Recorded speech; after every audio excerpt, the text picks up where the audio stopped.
Six semester অনার্সের ছেলে মেয়েদের জন্য তোমাদের এর আগে আমি গুগল মিটে ক্লাস নিয়েছি। সেখানে ডায়েরি সম্পর্কে আলোচনা করেছি। আজকে তোমাদের যে বিষয় নিয়ে আলোচনা করব সেটা হলো ভ্রমণ সাহিত্য বলতে কী বোঝো, কীভাবে ভ্রমণ কাহিনী ভ্রমণ সাহিত্য হয়ে ওঠে। বাংলার যে কোনো দুজন ভ্রমণ সাহিত্যিকের রচনার পরিচয় দাও। এবার সেখানে তোমাদের একজনেরও প্রশ্নে থাকতে পারে যে কোনো একজন সম্পর্কে একজন ভ্রমণ সাহিত্যিকের রচনার পরিচয় দাও। যেভাবেই থাকুক তোমরা সেটা করবে। তাহলে প্রথমে আমরা আসি ভ্রমণ কাহিনী ও ভ্রমণ সাহিত্য। না, মানুষের মন বৈচিত্র্যের পিপাসু, নতুনত্বের প্রয়াসী, অজানাকে জানার জন্য, অদেখাকে দেখার জন্য মানব মনের কৌতূহল চিরন্তন। দিনের পর দিন ধরে বা চিরন্তন কালের মাঝে মাঝে আমাদের দৈনন্দিন অভিজ্ঞতার বাইরের জগৎটি আমাদের হাতছানি দিয়ে আহ্বান জানায়। সেই আহ্বানে সাড়া দিয়ে আমরা বেরিয়ে পড়ি আমাদের পরিচিত গণ্ডির বাইরে অপরিচিত জগৎ দেখাবার জন্য, দেখবার জন্য। অন্তরের আকুল আগ্রহে আনন্দ অনুভব করি। অজানার পথে পাড়ি দিতে যে আকর্ষণ অনুভব করি তা কেবলমাত্র সৌন্দর্য উপভোগের জন্য। অন্তরের সাহিত্য খোদা নিবৃত্তির জন্য। প্রসঙ্গত মনে পড়ে যায় কবিগুরু রবীন্দ্রনাথের লেখা একটি কবিতার কথা। কি সেই কবিতা? বিপুলা এ পৃথিবীর কতটুকু জানি, দেশে দেশে কত না নগর রাজধানী। মানুষের কত কীর্তি, কত নদী, কত গিরি সিন্ধু মরু, কত না অজানা জীব, কত না অপরিচিত তরু রয়ে গেল অগোচরে। বিশাল বিশ্বের আয়োজন, মন মোর জুড়ে থাকে অতি ক্ষুদ্র তারই এক কোণ। সেই ক্ষোভে পড়ি গ্রহ, সেই ক্ষোভে পড়ি গ্রন্থ, ভ্রমণ বৃত্তান্ত আছে যাহে অক্ষয় উৎসাহে। রবীন্দ্রনাথ ঠাকুর এই যে কবিতাটা লিখেছে সেখানে আমরা তার পরিপ্রেক্ষিতে বলতে পারি অজানাকে জানার এই দুরন্ত কৌতূহল, এই যে দুরন্ত কৌতূহল, তাই জীবনের প্রকৃত ধর্ম। আমাদের সকলের ক্ষেত্রেই নতুনত্বের প্রিয়াসী আমরা, এবং তারই জন্য আমরা বিভিন্ন জায়গায় ছুটে যাই। সেই বিষয়টাকেই বলা হচ্ছে। সেই বিষয়টা যখন গুণান্বিত হয়ে লেখ্য রূপ লাভ করে তখনই সেটা হয়ে ওঠে ভ্রমণ সাহিত্য। হ্যাঁ, তাহলে অজানাকে জানার এই যে দুরন্ত কৌতূহল, তাই জীবনের প্রকৃত ধর্ম। চলার নাম জীবন, থামার নাম মৃত্যু। উপনিষদের ঋষিগণ বলেন চরৈবেতি।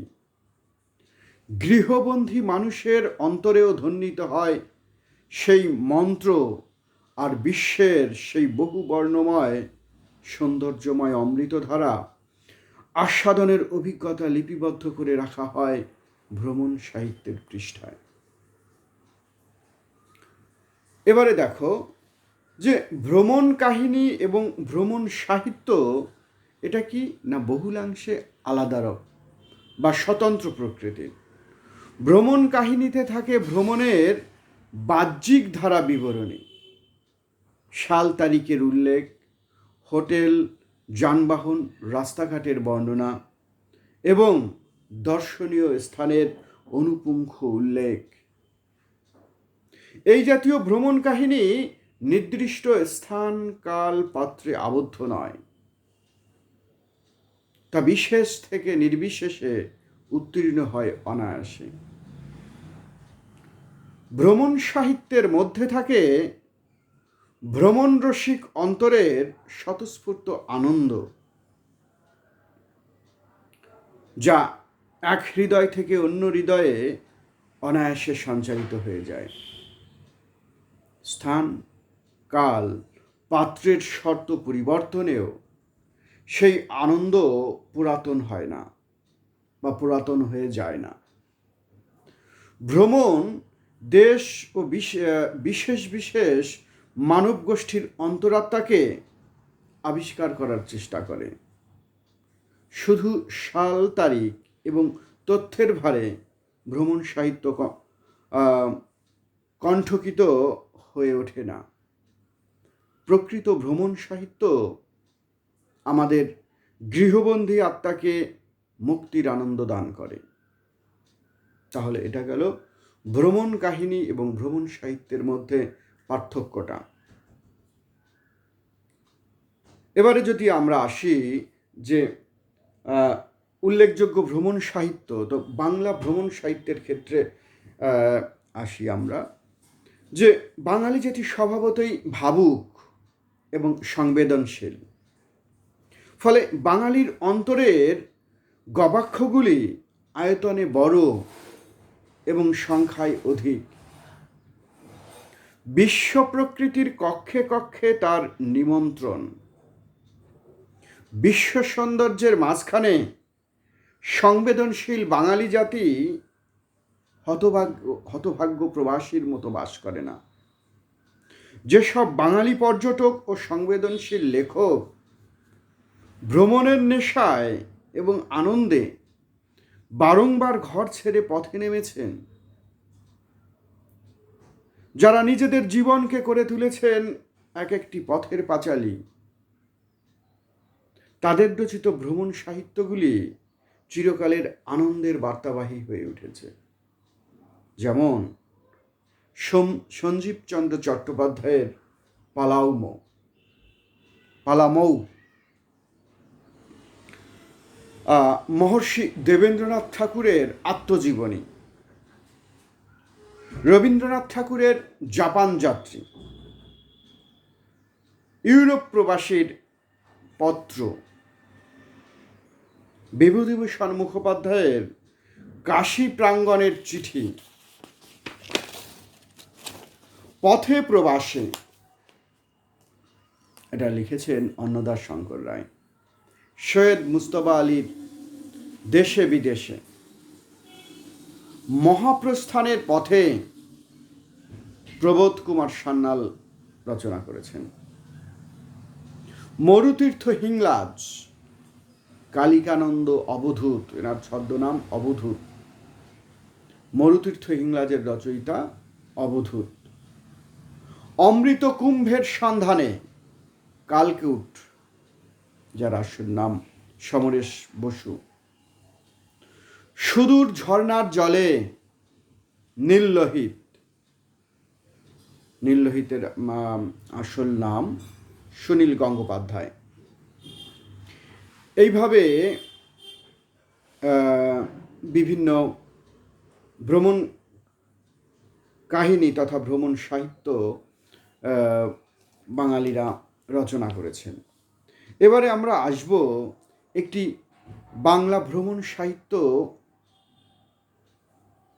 পর্যালোচনায়, বা দুটি পর্যালোচনা, যেভাবেই আসুক তোমাদের। এক্ষেত্রে আমরা আলোচনা করব অন্নদাশঙ্কর রায়ের পথে প্রবাসে নামক ভ্রমণ সাহিত্য সম্পর্কে। তা অন্নদাশঙ্কর রায়ের পথে প্রবাসে বাংলা ভ্রমণ সাহিত্যের একটি অসাধারণ দৃষ্টান্ত। গ্রন্থটির রচনাকাল 1926 থেকে 1929 এবং প্রকাশকাল 1931 খ্রিস্টাব্দ।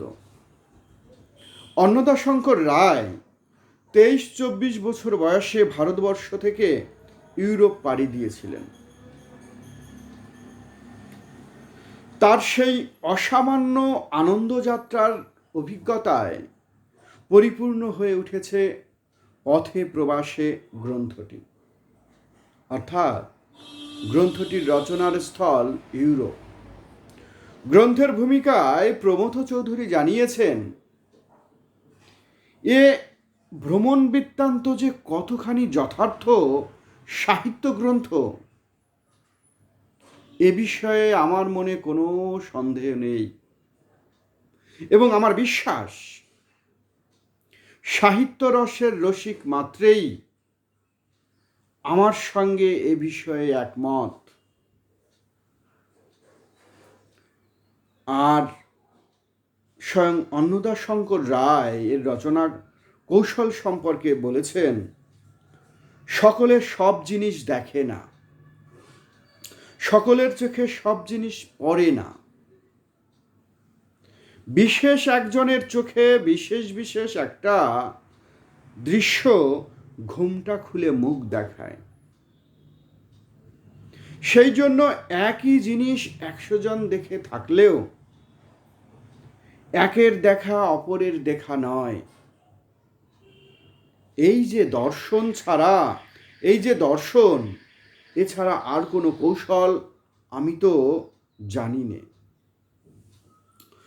পূর্ব কথা সহ মোট 22টি পর্বে বিভক্ত অন্নদাশঙ্কর রায়ের এই গ্রন্থটি প্রথম বিশ্বযুদ্ধোত্তর ইউরোপে তার বর্ণনার বিষয়, পর্যবেক্ষণের বিষয়, ভারতবর্ষীয় প্রসঙ্গ ও তুলনামূলক প্রক্রিয়ায় ফুটে উঠেছে এই গ্রন্থটি।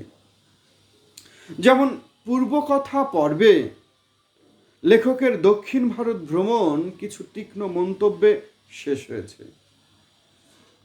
আবার জাহাজে উঠবার মুহূর্তটিকে তিনি সুন্দরভাবে উপস্থাপন করেছেন। দেখো কি লিখেছেন তিনি, ভারতবর্ষের মাটির উপর থেকে শেষবারের মতো পা তুলে নিলুম, আর সদ্যজাত শিশুর মতো মায়ের সঙ্গে আমার যোগসূত্র এক মুহূর্তে ছিন্ন হয়ে গেল। ইউরোপ পৌঁছাতে অন্নদাশঙ্করকে জাহাজে যেতে হয়েছে আরব সাগর, লোহিত সাগর এবং সুয়েজ ক্যানাল হয়ে পোর্ট সৈয়দ, তারপর ফ্রান্সের দ্বিতীয় শহর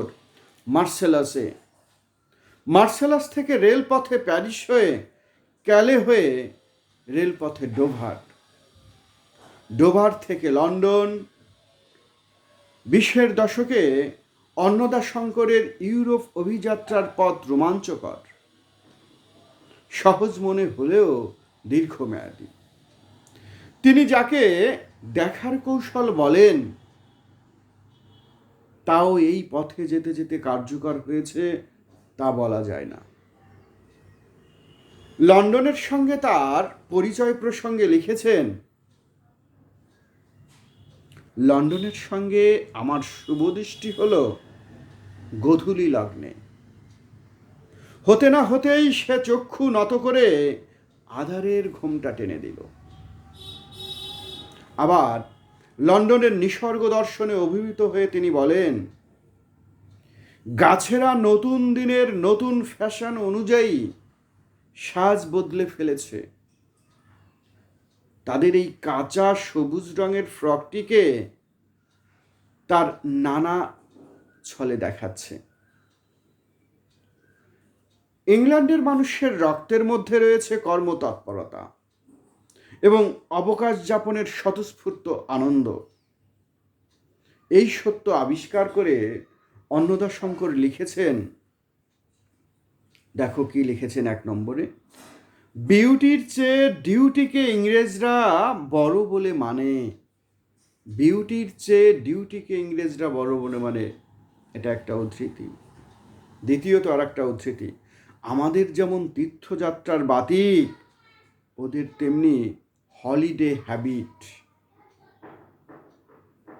যাই হোক, ইংরেজ নারীদের মধ্যে তিনি লক্ষ্য করেছেন তাদের সৌন্দর্য চর্চার চাইতে জীবনের বাস্তব প্রতিযোগিতাকে গুরুত্বদানের প্রবণতা। তারা বিউটির চাইতে ইউটিলিটিকে বড় করে দেখে। তথাপি তারা যেন যৌন আবেদনশূন্য পুরুষালী হয়ে ওঠেনি। তরুণ অন্নদা শঙ্করের দৃষ্টিতে মনে হয়েছে, কি মনে হয়েছে দেখো, উদ্ধৃতি তুলে ধরছি, মেয়েরা যে সেকলেস বা পুরুষালী হয়ে উঠেছে এমনও নয়, কারণ নারীর নারীত্ব সাগরতলের চেয়েও অতল। বিপ্লবের মন্তর দিয়ে মন্থন করেও নারীর নারীত্বকে এড়ানো যায় না। এটা পথে প্রবাসে গ্রন্থে তিনি বলেছেন। আবার প্রখ্যাত শিল্পী লিওনার্দো দা ভিঞ্চির মোনালিসা সম্পর্কে তিনি লেখেন, তার সেই রহস্যময় হাসি মানুষের পিছু নেয়, তাকে ভুলবার সাধ্য নেই। এটা লিওনার্দো দা ভিঞ্চির মোনালিসা সম্পর্কে তিনি বলেছেন। জার্মানি, অস্ট্রিয়া, ইটালি পরিক্রমায় পথে প্রবাসের অভিজ্ঞতায় মনোরম। লেখক কত মানুষের সান্নিধ্য পেয়েছেন। সুইজারল্যান্ডের ফরাসি সাহিত্যিক মনীষী রোমারোলার সঙ্গে তিনি সাক্ষাৎ করেছেন। ভাবতে ভালো লাগে যখন জানা যায় যা ত্রিস্তফের লেখক ওই মানুষটি অন্নদা শঙ্করকে জানাচ্ছেন মনীন্দ্রলাল বসুর পদ্মরাগ, শরৎচন্দ্রের শ্রীকান্ত উপন্যাস ও দিলীপ কুমার রায়ের গানের কথা। তাই বলতে হয়, সামগ্রিক বিচারে পথে প্রবাসে সার্থক ভ্রমণ সাহিত্যের, যার মধ্যে আমরা খুঁজে পাই ইউরোপের আত্মাকে, ইউরোপের মানব চরিত্রকে, লেখকের অন্তরের স্বতঃস্ফূর্ত আনন্দকে।